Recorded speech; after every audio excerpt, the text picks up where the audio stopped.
அனைவருக்கும் வணக்கம். இன்னைக்கு நான் உங்களுக்கு ஒரு அழகான கதை சொல்லப் போறேன். ஒரு நாள் தெனாலிராமன் அரண்மனை தோட்டத்துல இருந்த கத்திரிக்காவை பார்த்துட்டு அதை சாப்பிடணும் அப்படின்னு ஆசைப்பட்டானா. ஒரு நாள் யாருக்கும் தெரியாம கத்திரிக்காவை பறிச்சுட்டு வந்து அவங்க மனைவி கிட்ட கொடுத்தாராம். அவங்க மனைவியும் சமைச்சு முடிச்சுட்டு சாப்பிட்றதுக்காக கூப்பிட்டாங்களாம். அப்போ தெனாலிராமன் திண்ணையில படுத்துட்டு இருந்த அவன் மகன் மேல தண்ணீரை தெளிச்சு, எந்திரிப்பா, வெளில மழை பெய்யுது, உள்ள வந்து சாப்பிட்டுட்டு படுத்துக்கோ அப்படின்னு சொன்னாராம். அந்த பையனும் சாப்பிட்டுட்டு படுத்தானா. அடுத்த நாள் அரண்மனையில இவர் கத்திரிக்காய் பறிச்ச விஷயம் தெரிஞ்சு, அரசர், நீ தான் கத்திரிக்காய் பறிச்சியா அப்படின்னு இவரை பார்த்து கேட்டாராம்.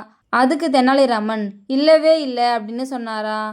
அதனால அரசர், குழந்தைங்க பொய் சொல்ல மாட்டாங்க அப்படின்னு அவரோட மகனை கூப்பிட்டு விசாரிச்சாராம். நேற்று உங்கள் வீட்டில் என்ன சாப்பாடு அப்படின்னு கேட்டாராம். அதுக்கு அந்த பையன் கத்தரிக்காய் குழம்பு அப்படின்னு சொன்னானா. இதை கேட்ட அரசர் ரொம்ப கோபப்பட்டாராம். ஆனால் தெனாலிராமன், அவன் கனவு ஏதாச்சும் கண்டிருப்பான், நீங்கள் நல்லா விசாரிச்சு பாருங்க அப்படின்னு சொன்னாராம்.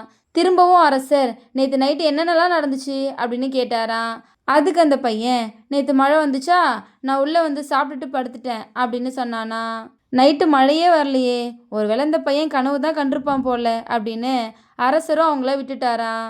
இதோட இந்த கதை முடிஞ்சிருச்சு. இந்த கதை உங்கள் எல்லாருக்கும் பிடிச்சிருக்கும் நம்புகிறேன். இன்னொரு அழகான கதையில் நாளைக்கு சந்திப்போம். நன்றி.